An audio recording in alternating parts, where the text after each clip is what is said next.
Hello good morning दोस्तों, नमस्कार, सत श्री अकाल। आपका स्वागत है आपके अपने यूट्यूब चैनल नीतीश सर में। दोस्तों हम pair of linear equations in two variables कर रहे थे। आपका 2 चैप्टर समाप्त हो चुका है, रियल नंबर्स और पॉलिनोमियल्स।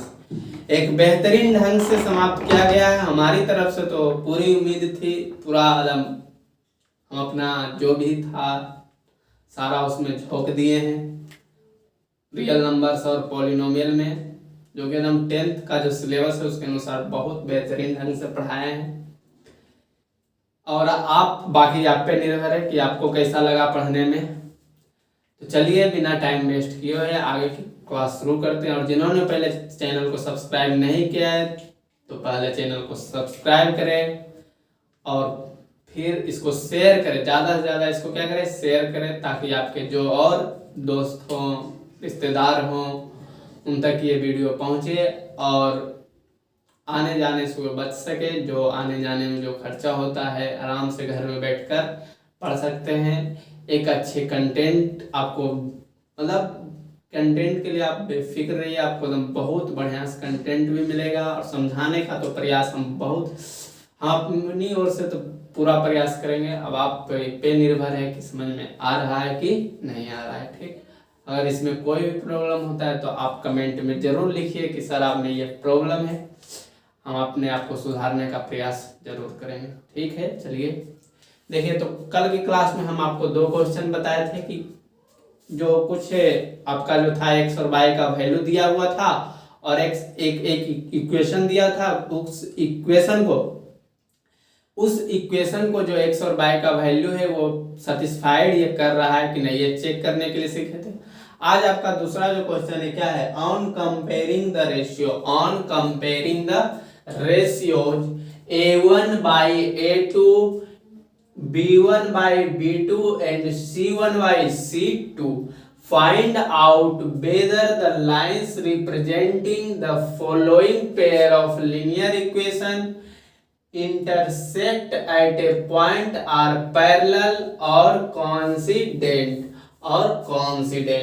यानी ये जो आपका जो 2 इक्वेशन दिया है, इक्वेशन जो दिया हुआ है, ये आपको बताना है कि इनमें से कौन सा इक्वेशन एक दूसरे को इंटरसेक्ट कर रहा है, कौन सा इक्वेशन एक दूसरे के पैरेलल है और कौन सा 2 इक्वेशन जो है एक दूसरे का क्या है, कॉन्सिडेंट है।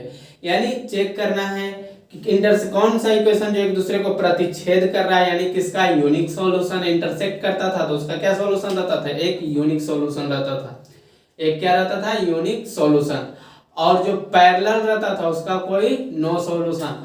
और जो कॉन्सिडेंट रहता था उसका क्या रहता था, इनफिनाइट सॉल्यूशन। ठीक, चलिए देखिए। तो आपको ये बता दिया गया था कि कैसे पता करना है। ठीक, एक बार और उसको रिकैप कर देते हैं जो कि याद आ जाएगा। जैसे देखिए, मान के चलिए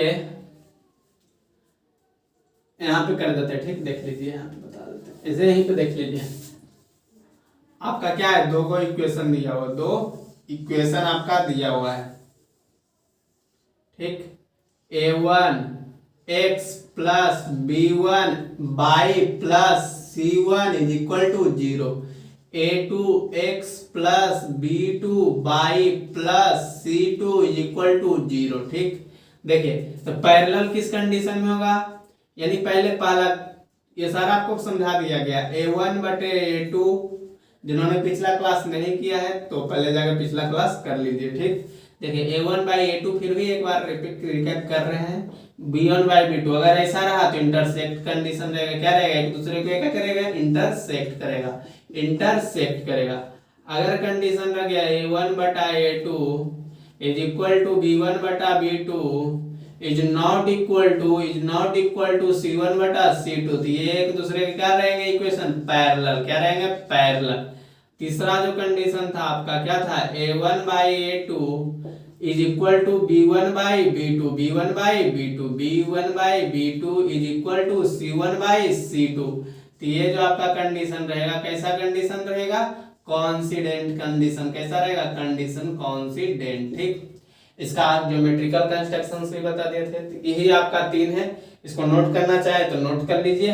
तो देखिए पहला जो आपका जो है क्या है क्वेश्चन, पहला सॉल्यूशन कर देते हैं, सॉल्यूशन फर्स्ट, ठीक। तो चेक करना है कि कौन A1 कितना है, A1 बाई A2, ठीक। B1 बाई B2 कर देते हैं, जो बराबर रहेगा करेंगे, नहीं तो फिर छोड़। C1 बाई C2, देखिए A1 कितना है 5, B1 की A2 कितना है 7, इसको मानेंगे A1, इसको A2, इसको A1 A2, इसको B1 B2, C1 C2, ठीक। तो देखिए A1 कितना है 5, A2 7, ठीक। B1 कितना है 4 नहीं लेंगे, क्या लेंगे माइनस का 4, क्योंकि यहाँ पे आपका जो वैल्यू है किसमें, प्लस में, यहाँ लेकिन किसमें दिया तो माइनस, तो माइनस हम सहित ले लेंगे, तो माइनस का 4। अब B2 कितना है 6, B2 कितना है 6, ठीक, इजी। फिर देखिए C1 कितना 8 और C2 कितना है माइनस का 9, C2 कितना है माइनस का 9, C2 कितना है माइनस का 9। तो देखिए क्या ये कभी जो होगा 5/7 कभी इसके इक्वल है नहीं, ये भी कभी इसके इक्वल है नहीं। तो ये कंडीशन कैसा होगा, A1/A2 is not equal to B1/B2। पहला ही नॉट इक्वल हो गया तो आगे वाला हम कंडीशन नहीं देखेंगे, कांस्टेंट टर्म नहीं देखेंगे, ठीक। ये नहीं कि इसका क्या होगा सर, अगर पहला ये दोनों इक्वल नहीं है तो आगे वाले से आपको कोई मतलब नहीं है, ठीक। ये दोनों क्या कभी इक्वल है नहीं, जब नहीं है ये दोनों इक्वल, तो ये जो पहला कंडीशन क्या हो गया, intersect at A point, intersect at A point, समझ में आ गया। चलिए ये दोनों आप बनाइए, कुछ समय देते हैं, उसके बाद फिर हम बताएंगे।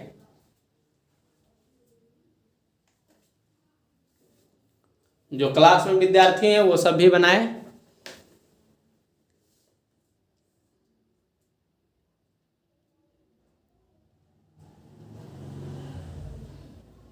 एक मिनट का समय है आपके पास।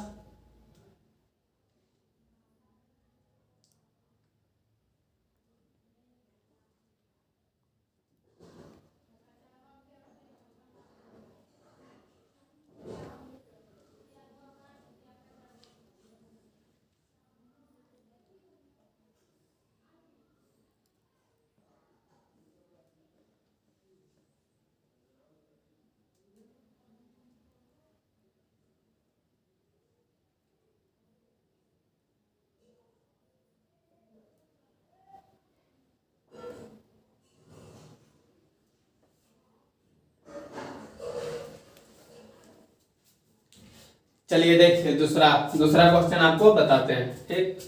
दूसरा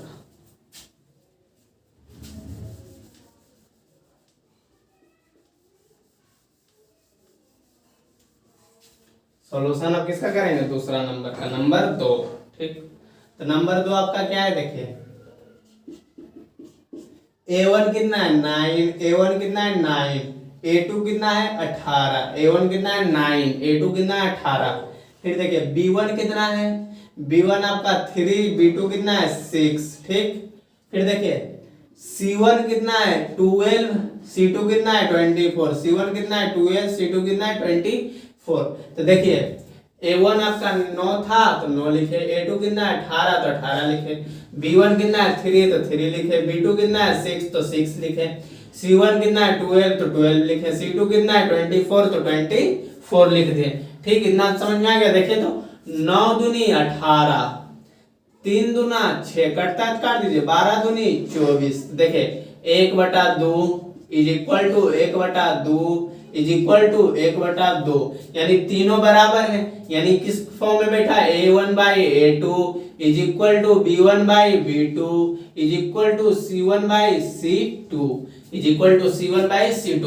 और जब ऐसा कंडीशन रहे तो ऐसा कंडीशन को हम क्या कहते हैं, कोइंसिडेंट। कौन सा कंडीशन कहते हैं, कोइंसिडेंट। ये कैसा हो गया, कोइंसिडेंट। आपका जो ये इक्वेशन है कोइंसिडेंट है, यानी सब कोइंसिडेंट का मतलब जो पहला इक्वेशन का लाइन रहेगा उसी के ऊपर दूसरे इक्वेशन का भी क्या आ जाएगा, लाइन आ जाएगा, ग्राफ उसी पर बन जाएगा। यानी इसका बहुत सारे सॉल्यूशन है, इनफिनाइट सॉल्यूशन। क्या हो जाएगा इसका, इनफिनाइट सॉल्यूशन। इनफिनाइट सॉल्यूशन यानी अनंत हल होंगे, अनंत हल होंगे। ठीक, जिन्होंने बना लिया और जिन्होंने नहीं बनाया उसको पहले नोट कर लीजिए। ठीक, आपको तीसरा नंबर बताते हैं।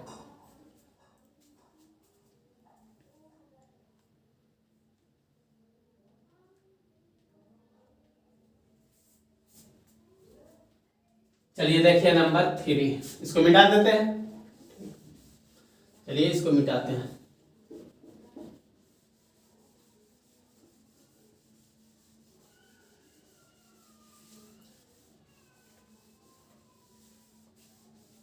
देखिए तीसरा नंबर, तीसरा में A1 कितना है, A1 कितना है 6, A1 कितना है 6, A2 कितना है 2, A2 कितना है 2। फिर देखिए B1 कितना है माइनस का 3, B1 कितना है माइनस का 3, B2 कितना है माइनस का बाई। देखिए आगे, फिर देखिए C1 कितना है 10, C1 कितना है 10, फिर C2 कितना है 9। ना तक तो समझ में आ गया।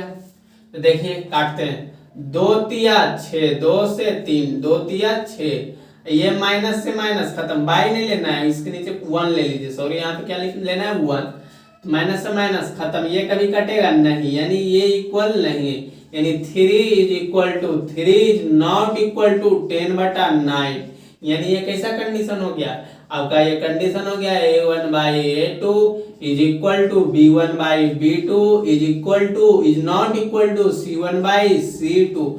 तो जब ऐसा कंडीशन रहे तो उसको हम क्या कहते हैं, पैरेलल लाइंस का इक्वेशन। किसका इक्वेशन कहते हैं, पैरेलल लाइंस, यानी समांतर रेखा का इक्वेशन है ये। ठीक, इसका जो ग्राफ बनेगा कैसा बनेगा, समांतर रेखा में। क्या इसका कोई सॉल्यूशन है, तो नहीं, इसका एक भी सॉल्यूशन नहीं निकलेगा, यानी नो सॉल्यूशन, इसका कोई सॉल्यूशन एक यानी नहीं, हल नहीं होगा। ठीक, समझ में आ गया। तो इसको अब मिटाते हैं, इसको पहले नोट कर लीजिए, उसके बाद अगला क्वेश्चन आपको देते हैं। ठीक,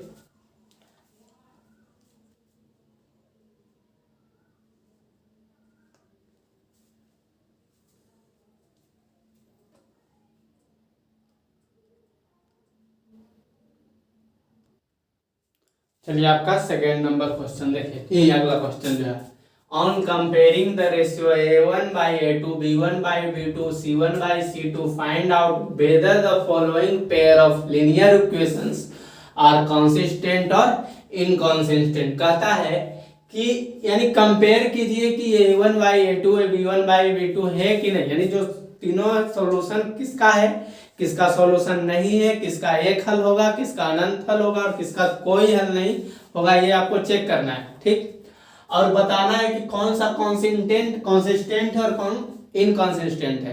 कंसिस्टेंट जो होगा वो होगा जिसका एक सॉल्यूशन या अनंत, जिसके हल होंगे आपका क्या कहलाएगा, कंसिस्टेंट, और जिसका एक भी हल नहीं होगा वो क्या कहलाएगा, इनकंसिस्टेंट। ठीक, तो चेक करने का वही तरीका है जो इसके पिछले क्वेश्चन में किए थे।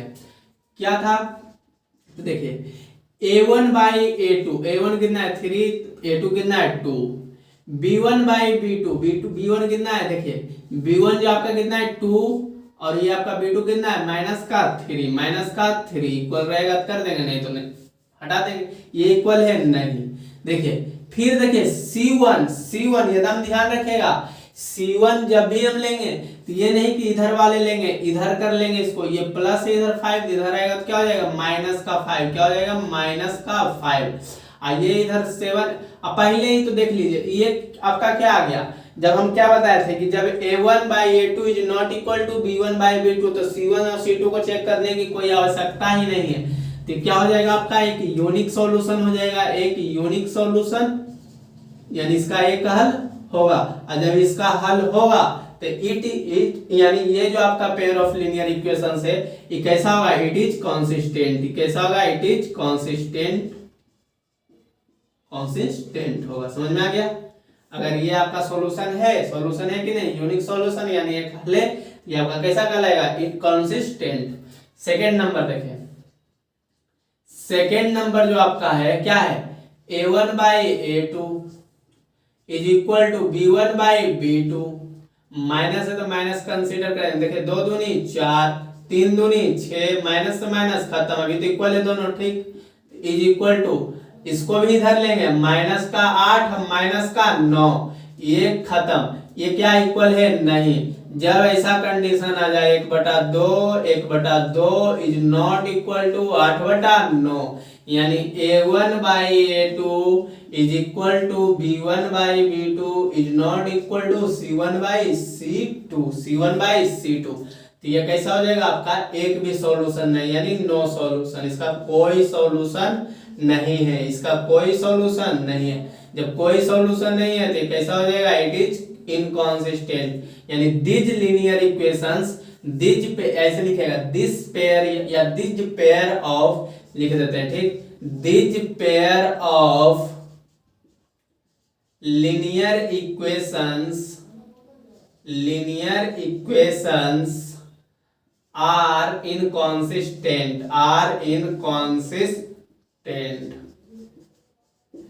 यानी हिंदी में लिखेंगे तो जो दिए गए रैखिक समीकरण है इनकॉन्सिस्टेंट है, क्या है, इनकॉन्सिस्टेंट है। देखिए नंबर 3 जब चेक करेंगे तो देखिए ये 3/2 है बटा 9, ये तो ये a1 आपका ये हो गया, a2 आपका 9 इज इक्वल टू b1 कितना है 5/3, देखिए b2 कितना है 10, ठीक, c1 अभी ये मान के चलिए बराबर का साइन दे दीजिए, पता चलेगा तब आगे सॉल्व के ले जाइए, उसके बाद देख देंगे। ये आपका 7 इधर आएगा तो माइनस का 7, ये इधर आएगा तो माइनस का 14, ठीक, ये 2 तो नीचे चला आएगा तो 3/2 इंटू 9, 2 कैसे नीचे आएगा, जो देखिए 3/2 है, ठीक, इसके नीचे 9 है तो 9 के नीचे कुछ नहीं तो 1 है, और जब हम 3/2 को 9/1 से डिवाइड करेंगे तो 1 कहाँ चला जाएगा, ऊपर, 1 आपका कहाँ चला जाएगा, ऊपर, और 9 आपका नीचे, क्योंकि उलट देते हैं, डिवाइड में क्या होता है, उलट जाता है, उलट दिए इसको, तो 2 कहाँ चला आया था, नीचे, तो देखिए 3/2 नीचे इंटू 9, ठीक, फिर देखिए ये भी उल्टेगा, 5, ये 3 नीचे आएगा, 10 कहाँ चले जाएगा, 1 जो इसके नीचे 1 जो है ऊपर चला जाएगा तो 10 नीचे ही रह जाएगा, ठीक। ये आपका देखिए माइनस से माइनस खत्म, तो 7, और देख लीजिए 7 दूनी 14, तो यानी कितना आया 1/2, ठीक। तो देखिए ये आपका है 3 तिया 9, यानी 1/6, फिर कितना है देखिए 5 दूनी 10, यानी 1/6, और ये आपका कितना है 1/2, यानी ये तो इक्वल है ये, लेकिन इक्वल नहीं है, तो ये देखिए ये सेम कंडीशन बन गया, तो इसका भी क्या हो जाएगा, नो सॉल्यूशन, यानी कोई हल नहीं होगा, तो this pair of linear equations are क्या हो जाएगा, इनकॉन्सिस्टेंट, क्या हो जाएगा, इनकॉन्सिस्टेंट। समझ में आया, चलिए तीनों नोट कीजिए और 1-2 क्वेश्चन देते हैं इस पे।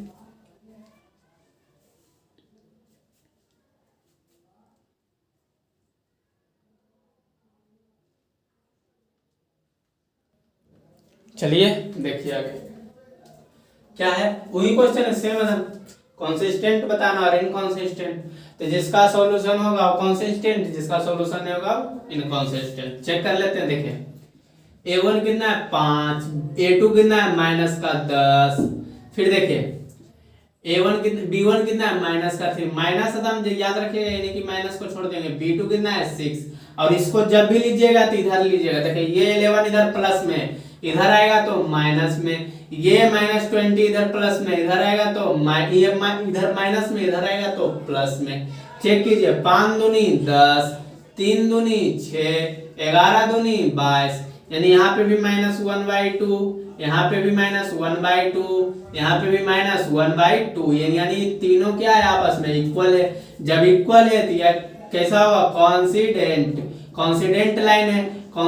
लाइन है, यानी इसका क्या है, अनंत सॉल्यूशन है, यानी इनफिनाइट सॉल्यूशन, इसका अनंत हल है, जब अनंत हल है तो क्या कैसा कहलाएगा, दिज, यानी दिज पेयर ऑफ लीनियर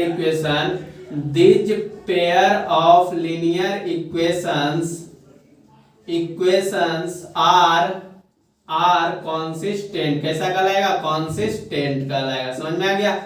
चलिए एक और है, इसको भी देख लीजिए। ये आपका 4/3 A1 हो गया 2, A2 हो गया, ठीक। फिर देखिए ये आपका 2 है B1, अब B2 कितना है 3, फिर आपका C1 कितना है देखिए माइनस का 8 इधर लाएंगे तो ये भी क्या हो जाएगा माइनस का 12।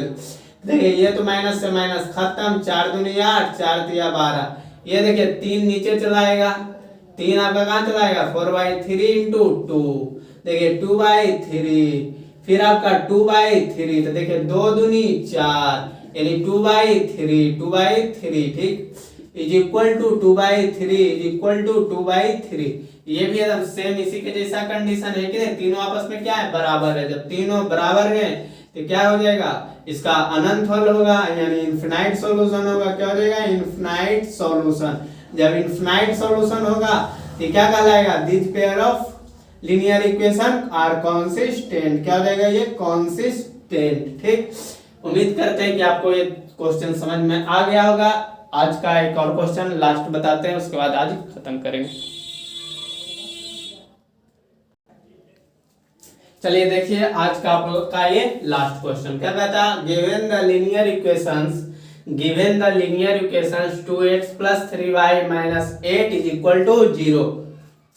Write another linear equations in two variables such that the geometrical representations of the pair so formed is intersecting lines, parallel lines and coincident line. यानी कहा है कि ये जो आपका इक्वेशन दिया हुआ है इसके साथ एक और इक्वेशन का आप एग्जांपल दीजिए, आप कुछ भी दीजिए जो कि ये इंटरसेक्टिंग लाइन, एक इंटरसेक्टिंग लाइन का है, एक एग्जांपल दीजिए ऐसा कि इंटरसेक्टिंग लाइन है, एक पैरेलल लाइन है और एक कॉन्सिडेंट, यानी तीनों ज्योमेट्रिकल रिप्रेजेंटेशन को क्या करे वेरीफाई करे। तो आपका सॉल्यूशन क्या है, तो देखिए आपका इक्वेशन क्या है 2x plus 3y minus 8 is equal to 0। 8 is equal to 0। Intersecting lines कब आता है? जब a1 is not equal to b1 a1 बटा a2 is not equal to b1 बटा b2। यानी उसी प्रकार से हमको एग्जांपल भी लेना है, तो आप यहाँ पे कुछ भी ले सकते हैं, वो आप पे निर्भर है। अगर हम यहाँ उलट दे इसको 3 यहाँ कर दे 3x, चलिए छोड़िए आपको जो भी लेना उस पर कोई दिक्कत नहीं, 3x plus 2y प्लस का 8 इज इक्वल टू 0, ये भी आपका इक्वेशन है। ये इक्वेशन ले लिए तो देखिए अगर हम करेंगे तो 2y3 is not equal to 3y2, क्या a1 बटा a2 b1 बटा b2 के इक्वल है?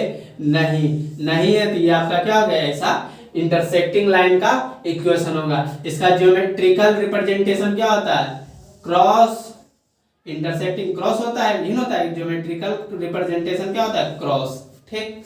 अगला देखें, इक्वेशन तो आपका एक दिया, ये नहीं कि इसको हटा देना, इसको रखना है, इसके साथ और हम क्या लेंगे वो लिखना है 2x plus 3y माइनस का 8 इज इक्वल टू 0। तब इसके साथ पैरेलल लाइंस कब आता है? तो पैरेलल लाइंस आता है a1 बटा a2 is equal to b1 बटा b2 is not equal to c1 बटा c2।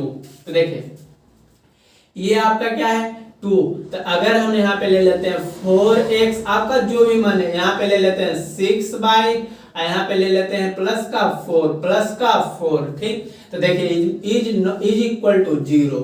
अगर हम करेंगे a1 बटा a2 तो क्या आ जाएगा 2 बटा 4, अगर b1 बटा b2 तो 3/6, c1 बटा c2 तो -8/4। तो देखिए 2 दूनी 4, 3 दूनी 6, 4 दूनी 8। देखिए 1/2 is equal to 1/2 is not equal to -2। क्या ये दोनों इसके इक्वल है? नहीं। तो ये कैसा कंडीशन हो गया? पैरेलल लाइंस का। अब पैरेलल लाइंस का क्या होता है? ज्योमेट्रिकल रिप्रेजेंटेशन इस प्रकार से पैरेलल लाइंस दे देते हैं, ठीक।